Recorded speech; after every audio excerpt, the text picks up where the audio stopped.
हमें भगवान का शुक्रिया करना चाहिए। अगर हम जिंदा हैं और हमें ये अपॉर्चुनिटी मिल रही है रिहैब जाने की, तो हमें इमीडिएटली रिहैब चले जाना चाहिए।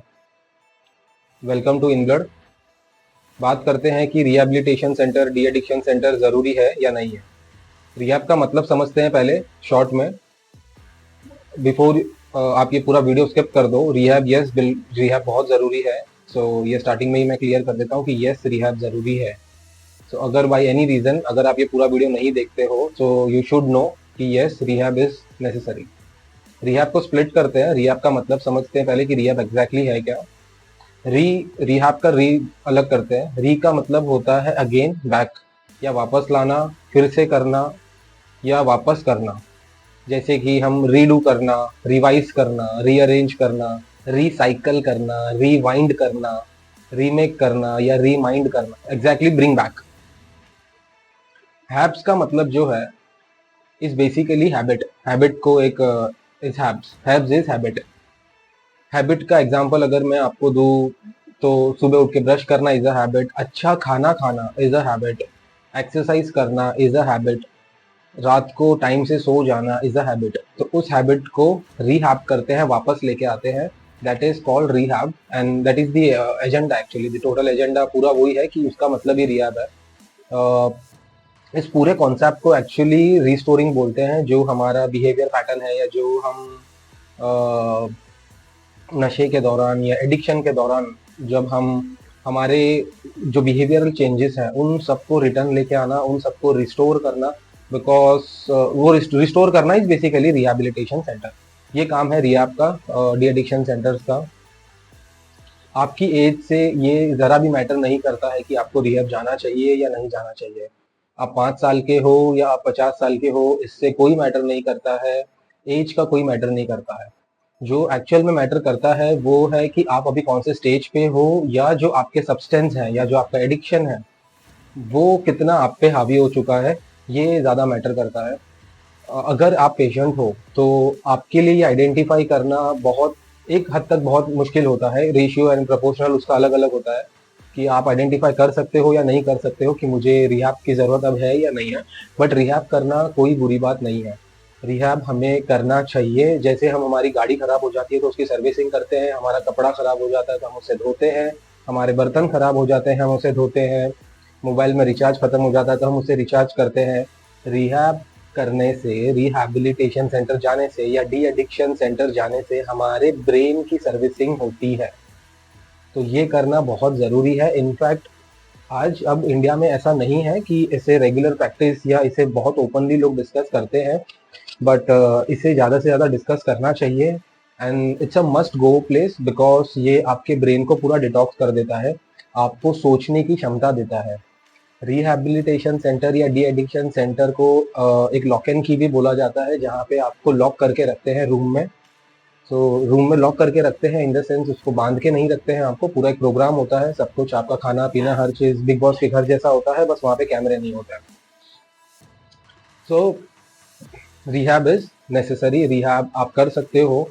यू नीड टू अंडरस्टैंड कि जैसे मैंने बताया कि आपकी एज इसमें मैटर नहीं करती है कि आपको रिहैब कब करना है कब नहीं करना है। समझते हैं कि रिहैब जाने वाले लोग कौन होते हैं, या रिहैब किनको जाना चाहिए, या रिहैब जाने के क्या क्या फैक्टर हैं। So I name some of the addiction. दो तरीके के एडिक्शन होते हैं, सब्सटेंस एडिक्शन और बिहेवियर एडिक्शन। है कि कौन से स्टेज पे या क्या यूजिंग में आप हो जहाँ पे आपको रिहैब जाने की ज़रूरत पड़ सकती है या आपको रिहैब जाना चाहिए। एक सब्सटेंस एडिक्शन होता है। सब्सटेंस एडिक्शन में चीज़ें जो आती है वो है heroine, alcohol, nicotine and cocaine. उसके बाद जो आता है बिहेवियर एडिक्शन। बिहेवियर एडिक्शन में आप सब्सटेंस अज्यूम नहीं करते हो, सब्सटेंस आप अपने शरीर के अंदर नहीं डालते हो।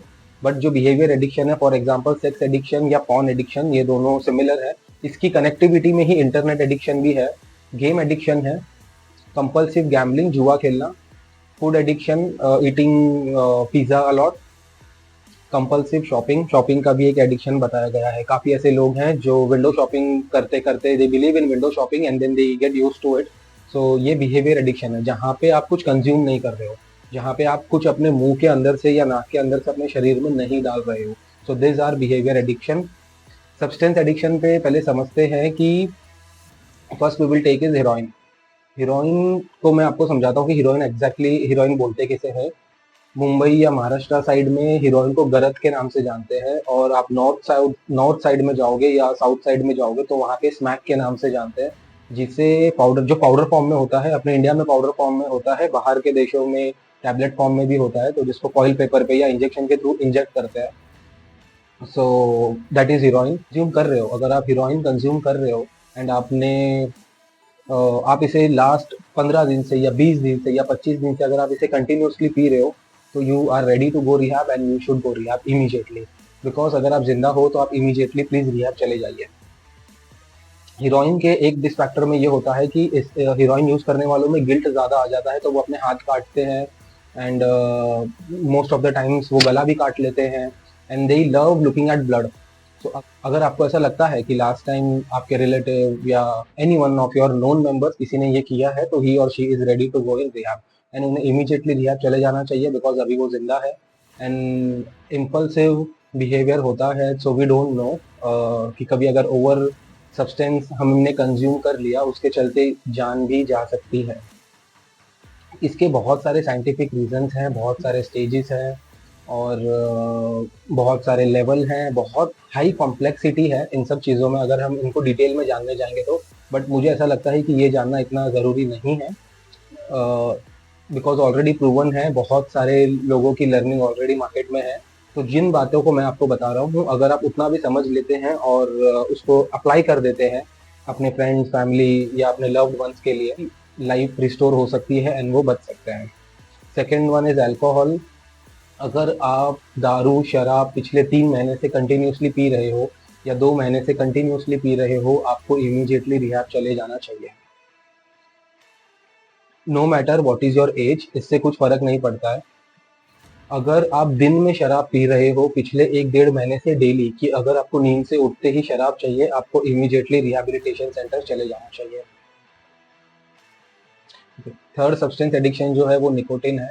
अगर आपको ऐसा लगता है कि 2 दिन अगर आप नहीं निकाल सकते हो बिना सिगरेट पिए या बिना गांजा पिए या बिना चिलम पिए, या there are lot of stuffs जो जो धुएं के प्रति है, फॉर एग्जांपल हुक्का हो गया, एंड आजकल बहुत सारे फ्लेवर्ड वाले मशीन आते हैं।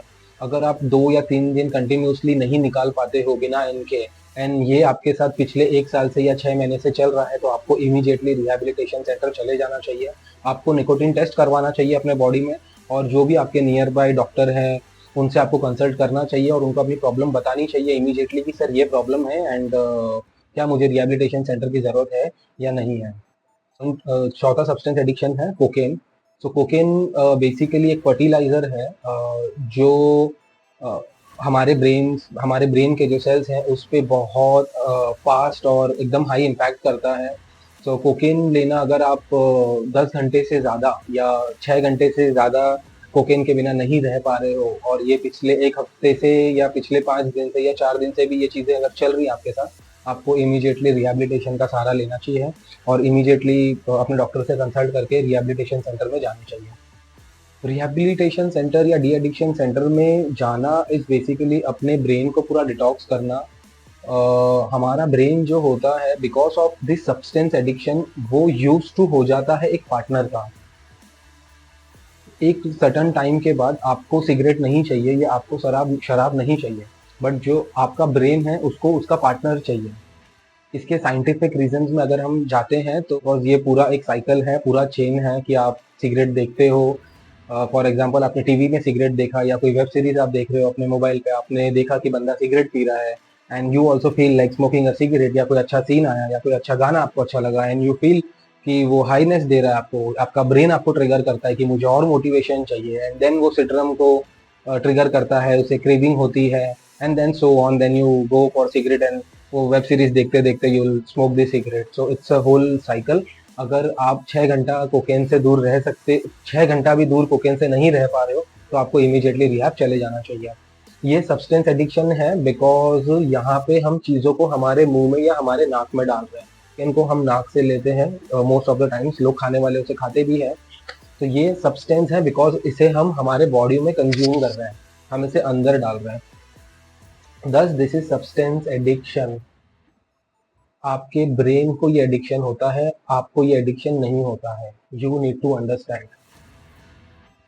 अल्कोहल पीने वाले को जरूरी नहीं है कि उसे सिगरेट पीना भी पसंद होगा, या सिगरेट पीने वाले को जरूरी नहीं है कि उसे शराब पसंद होगा। तो बॉडी का एक अलग बिहेवियर है, ब्रेन का एक अलग पैटर्न है, जो हर एक स्टेज पे, हर एक चॉइसेस पे डिफर करता है।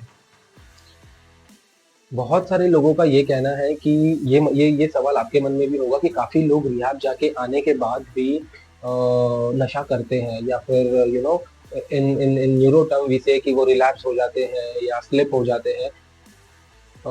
जब आप रिहैब से वापस आते हो, 2 महीना वहां रह के, 3 महीना रह के, या any any any x period आप वहां रह के जब रिटर्न आते हो, तो बहुत सारी चीजें होती है। जब आपका ब्रेन पूरा डिटॉक्स हो गया होता है, पूरा साफ हो गया होता है, बहुत सारी चीजें होती है जो आपको फॉलो करनी पड़ती है।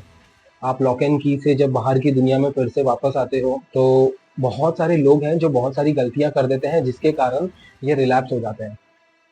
रिलैप्स होना एक प्रोसेस है, एक साइकिल है ऑलरेडी ब्रेन सेल्स में, कि it's a relapsing process. Actually scientific term में, न्यूरो टर्म में इसे बताया गया है कि जो भी एडिक्टिव पर्सनालिटी है, उनके ये बिहेवियर में है कि वो रिलैप्स होते रहते हैं, मेंटली, नॉट फिजिकली या सब्सटेंस अब्यूज करके नहीं।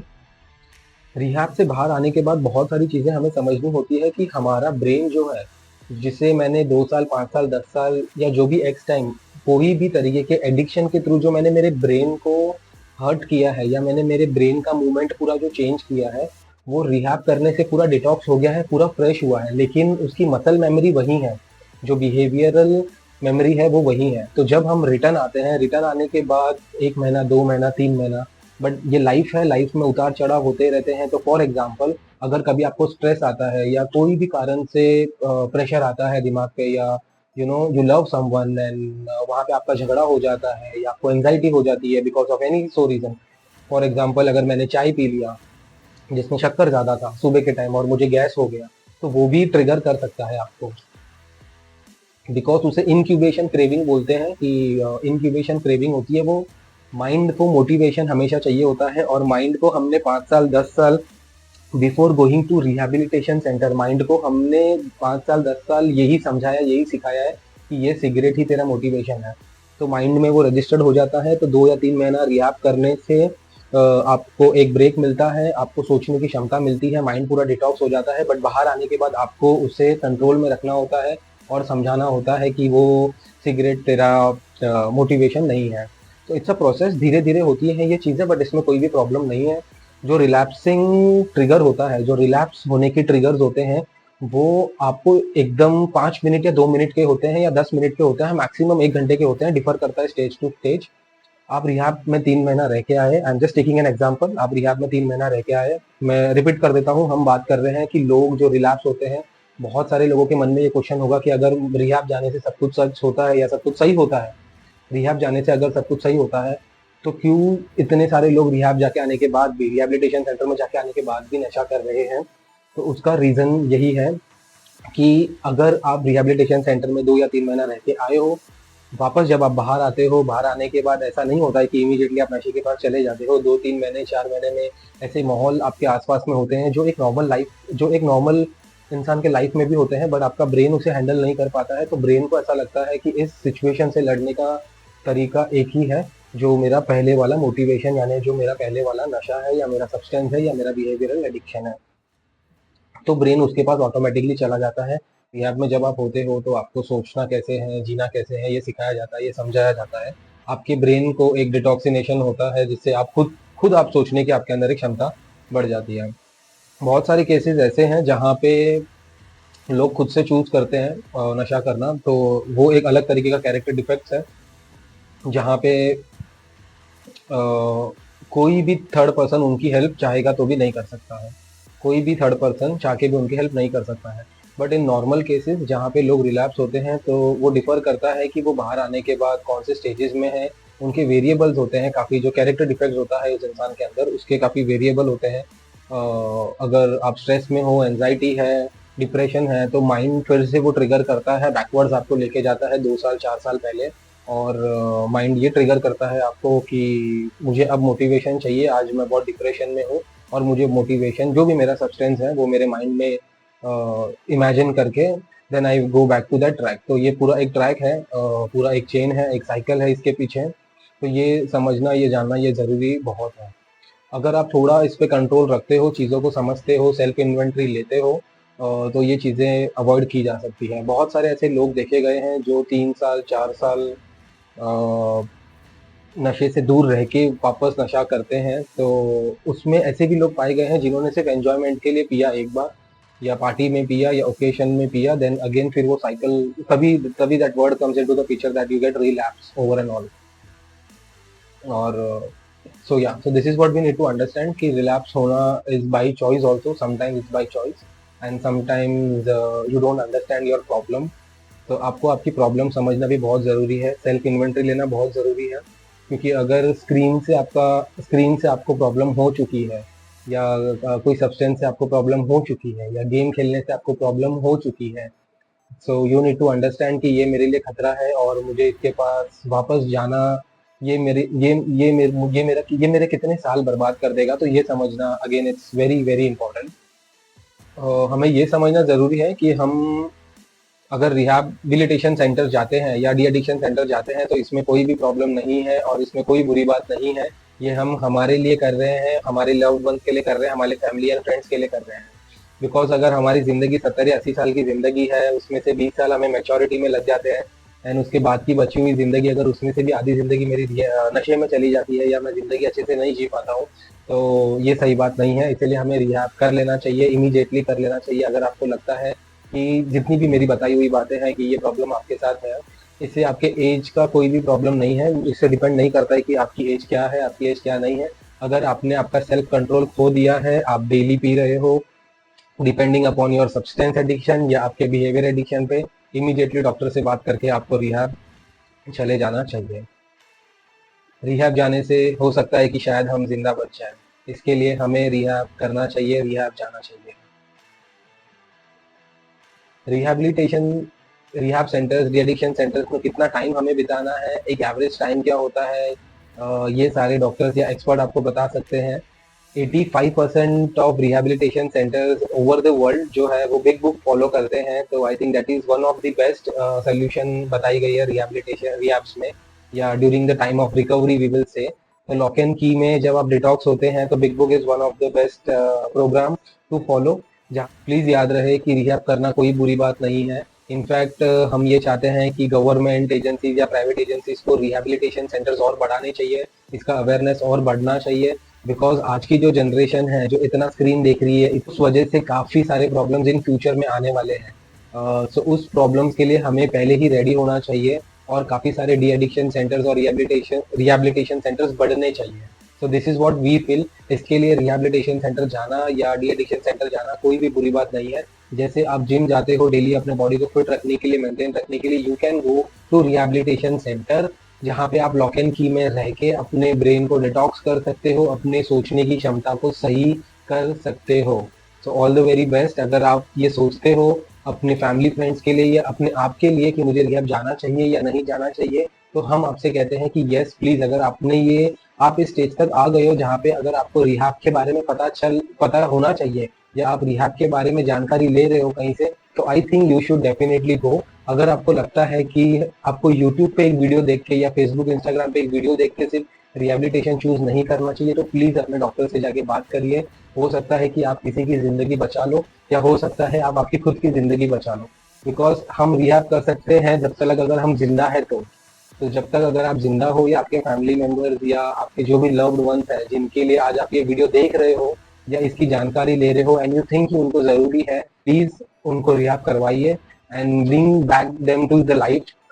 Thank you so much for watching. See you soon.